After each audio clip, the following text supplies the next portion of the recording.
Bien, acá arrancamos con los casos. El caso uno, bueno, hablamos un poco de cardio. El caso uno, prosiguiendo con esta charla, es paciente femenino, de 40 años, antecedentes de cáncer de mama, motivo del examen estadificación. O sea, un paciente de 40 años, paciente relativamente joven, con antecedentes de cáncer de mama, y lo que se pide es para ver en qué nivel estaba avanzada la enfermedad, estadificación. Bueno, acá nosotros hacemos el estudio óseo convencional, digamos, el barrido anterior y posterior del cuerpo entero. Vemos una hipercaptación en la zona lumbar, tanto anterior como posterior, y vemos una hipercaptación también en la zona de acá de la pelvis, ¿no? El hueso coxal en la hemipelvis derecha, en el posterior. Bien, cuando hacemos el SPECT-CT, notamos que hay dos lesiones que se ven por tomografía. Lesiones hiperdensas, vistas en tomografía. Bueno, y cuando hacemos la fusión de imágenes, son lesiones hipercaptantes. Fíjense, tanto la de la pelvis como la de la columna lumbar. Bien. Ambas lesiones, cuando hacemos la fusión de imágenes, hipercaptantes. Y fíjense algo muy llamativo. Vamos a volver acá. Este punto lo veo más caliente que este. O sea, este punto está más ávido, más activo metabólicamente. Está más hipermetabólico que el punto que está en la pelvis. Entonces uno podría decir, bueno, esto es más malo que esto. Bien. Y cuando después a esta paciente se le hizo un PET y se cuantificaron esas lesiones. Bien, y nos dimos cuenta, la lesión que tenía en la columna lumbar, que era más activa metabólicamente, nos dio un SV de 1,5. Y la lesión que tenía en la pelvis, que parecía una lesión más benigna, porque era más era menos hipermetabólica, nos dio un SV de 7. O sea, de acuerdo a la cuantificación hecha en PET, la lesión de la pelvis es maligna y la lesión encontrada en la zona lumbar es benigna porque el SV está por debajo del valor de corte, ¿no? Bien, fíjense cómo todos los métodos son complementarios y lo que a nosotros nos pareció una cosa en tomografía, nos parecía otra cosa haciendo la fusión de imágenes con el SPECT óseo, y nos parece otra cosa haciendo las imágenes complementarias con PETs. Bueno, el caso 2, paciente femenino de 35 años, postoperatorio de columna lumbar, se operó hace un mes de la columna lumbar, motivo del examen fiebre y leucocitosis, o sea, tiene glóbulos blancos elevados y el paciente tiene fiebre, se operó de la columna. Bueno, yo hago las imágenes planares, convencionales de medicina nuclear con ciprofloxacina marcada con tecnesio, y veo algo acá que me puede sugerir en la zona lumbar algo. Veo un punto ahí levemente hipercaptante en mi toma de imágenes. Bien, cuando hago el SPECT-CT veo una lesión o una hipercaptación, perdón, en mi imagen de columna lumbar. Acá se sugería levemente y acá lo confirmo y confirmo bien la topografía. Esto es la topografía de la lumbar. Estaba en lumbar 5, fíjense. En el E5. Yo acá decía, bueno, está en la zona lumbar, L4, L5, y acá yo lo confirmo que es L5, L5. Es lo que yo les decía de la correlación anatómica. Recuerden esto, la alta sensibilidad y la alta especificidad. Bien, como el estudio era con un antibiótico marcado con tecnesio, esto me habla de una infección y lo correlaciono. Glóbulos blancos elevados, postoperatorio de columna y tenía fiebre. Bueno, la imagen que me da una hipercaptación, o sea que esa zona concentra más el radiofármaco inyectado. Bueno, y fíjense, yo acá era muy difícil determinar esto que yo veo acá. Y yo me quedo con solamente la imagen molecular sola, la cámara gamma planar, digamos, es muy difícil. Por eso, repito, aumenta la sensibilidad y algo que no estaba, está, y aumenta la especificidad. Es con antibióticos, está en esta zona. Bueno, puedo determinar que probablemente sea una infección. Bueno, caso 3. Paciente femenino de 37 años, motivo del examen, dolor lumbar izquierdo, de 2 años de evolución. O sea, venía con dolor de columna, pobre esta señora, hace 2 años ya.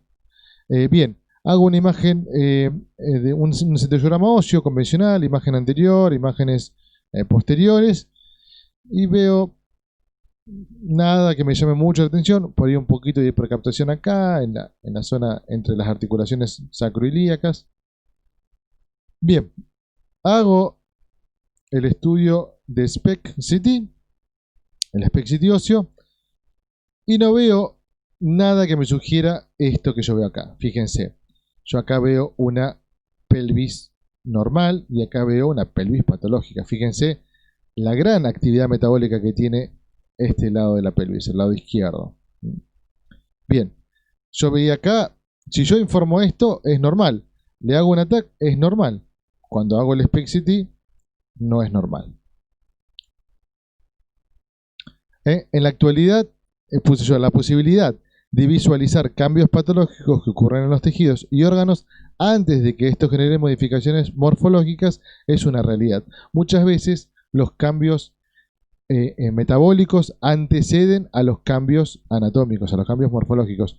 Hay veces que yo en la medicina nuclear veo algo que todavía no aparece en la tomografía. Para que aparezca en la tomografía o en la resonancia, tiene que haber afectación de la anatomía o de la morfología. Si no hay esa afectación, es muy complicado que yo lo pueda ver. Pero, ¿qué pasa? Los cambios metabólicos ocurren antes que haya cambios morfológicos. Entonces, la medicina nuclear toma gran valor. ¿Y por qué yo valoro la imagen de fusión, la imagen híbrida? Porque yo veo esta hipercaptación, pero lo acompaño con mi imagen tomográfica de fondo. Entonces yo sé que esta alteración metabólica corresponde exactamente a esta región. Bien, caso 4, paciente masculino, 63 años, motivo del examen, dolor en cadera izquierda e impotencia funcional, o sea que no podía mover bien la pierna izquierda. Le hago un centellograma, un barrido corporal total con antibiótico marcado con tecnesio. Y veo acá, veo alguna área levemente hipercaptante de concentración del fármaco, que es un antibiótico. Bueno, hago la tomografía y veo la zona periprotésica un poco alterada en su morfología. Pero cuando hago las imágenes de fusión, el SPECT-CT con la ciprofloxacina marcada, yo veo que el área periprotésica está hipercaptante. O sea, acá me habla de una infección, podría hablar de una infección periprotésica. Bien, y no había afectación tanto en el tejido óseo circundante, sino que había un trastorno inflamatorio infeccioso en el tejido que rodeaba el cuello de la prótesis. Entonces, esto me habla de una infección de las partes blandas que rodean a esa prótesis. Fíjense, aumento de sensibilidad, aumento de especificidad. Bueno, el caso 5, paciente femenino, 38 años, motivo del examen, hiperpartiditismo secundario, aumento de la paratormona, de la PTH, e insuficiencia renal crónica. Fíjense, bueno, cuando hacemos, las paratiroides son glándulas muy chiquititas, muy difíciles de evaluar por ecografía, muy difíciles de evaluar por tomografía únicamente, pero que se ve muy bien con la medicina nuclear. Son estructuras muy pequeñas que podemos detectar fácilmente una hipercaptación. Se hace un estudio, no voy a explicar acá la metodología del estudio porque excede a esta charla, pero se hace una imagen con cesta MIBI, toma temprana, toma precoz y toma tardía. En la toma tardía vemos que esto no debería estar acá, o sea, se lava el material y esto debería se ve un cuello limpio. Bueno, acá hay retención porque hay un adenoma paratiroide. El adenoma paratiroide retiene el radiofármaco inyectado. Bueno, mandatoriamente, si se tiene un SPECT-CT, hay que hacer SPECT-CT de paratiroide. Eso está en las últimas guías de la Asociación Americana de Medicina Nuclear y de la Asociación Europea de Medicina Nuclear. En las últimas guías nos hablan de que si tenemos posibilidad de hacer imágenes de fusión en paratiroides, siempre se debe hacer.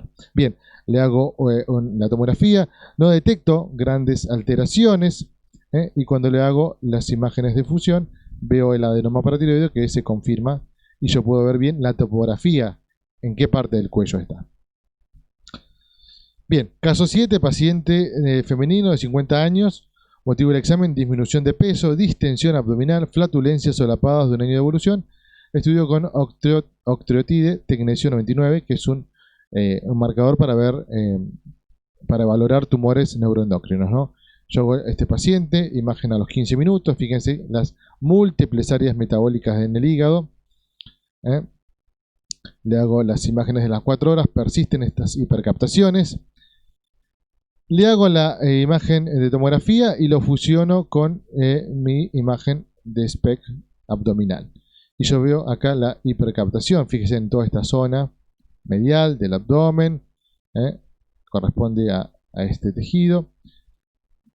Veo los lóbulos hepáticos afectados por estas múltiples hipercaptaciones. Yo acá veo imágenes hipodensas en mi masa hepática que me dicen que, bueno, en mi glándula hepática, que me hablan de una alteración. Ahora, si el médico tiene que punzar esto para estudiarlo, para estudiar este tejido, a ver qué da esa hipercaptación o esas lesiones, estudiarlas. Si yo me guío solamente por la tomografía, ¿qué región punzaría el médico? Cualquiera de estas. O sea, acá me habla de una alteración en el parénquima hepático, pero no me habla de la actividad metabólica de estas alteraciones. Bien, yo haciendo la fusión de imágenes veo que esta lesión es la más activa metabólicamente dentro del parénquima hepático. Entonces, si el médico tiene que punzar, es una guía también el SPECT-CT de punción, ¿no? Porque el médico va a punzar acá, porque es el tejido que está más activo metabólicamente, entonces es el que me va a brindar más información. No es lo mismo pinchar cualquiera de estas lesiones, es importante pinchar la que está más activa metabólicamente. Entonces, bien, eso es una gran ventaja. Bueno, las ventajas que tenemos del uso del SPECT-CT, mayor comodidad para el paciente. O sea, el paciente, yo me acuerdo que antiguamente, cuando estaba en el hospital italiano, hacíamos el SPECT por un lado, después se hacía la tomografía en el servicio de tomografía, después se fusionaban las imágenes. Y era mejor que nada, obviamente. Antes, cuando no estaba extendido el uso de equipos híbridos o equipos multimodales, esa era una forma, ¿no? Yo hacía la tomografía, pero bueno, nunca podía lograr yo la reproducibilidad exacta del paciente y demás. O sea, el paciente era en distintas camillas, se posicionaba un poco diferente, entonces en esa fusión, con dos equipos distintos, yo perdía información. Ahora, al usar equipos híbridos, el paciente no tiene que moverse, pasa de un equipo a otro exactamente en la misma posición. Entonces, una mayor comodidad. Combina imágenes morfológicas y funcionales, detección y localización de lesiones, detección de lesiones extraóseas también, como vimos recién, que la lesión no estaba en el tejido óseo, sino que estaba en el tejido circundante blando periprotésico. Guía para biopsia, como les mostré recién en la imagen del hígado, ¿no? Bueno, las desventajas, radiación adicional, sí, claramente, aunque sean, obviamente, cuando yo hago corrección de atenuación es una tomografía de muy baja dosis, pero cuando yo hago las tomografías que vimos recién para SPECT-CT óseo o SPECT-CT abdominal, bueno, la tomografía tiene que ser de calidad diagnóstica, ¿no? Entonces, sí, el paciente recibe una dosis adicional. Por eso, una de las cosas que tenemos que tener en cuenta es paciente con tomografía reciente, obviamente que no le vamos a hacer un SPECT-CT. Lo ideal, por eso estamos trabajando en esto y difundiendo, lo ideal es que el médico no mande la tomografía y después mande el estudio de medición nuclear. Directamente, si los médicos están en centros que tienen equipos híbridos, directamente que se le mande un SPECT-CT en vez de mandar una tomografía de abdomen y un SPECT con octrotide, bueno, directamente se hace un SPECT-CT con octrotide y ya está, tienen las dos informaciones.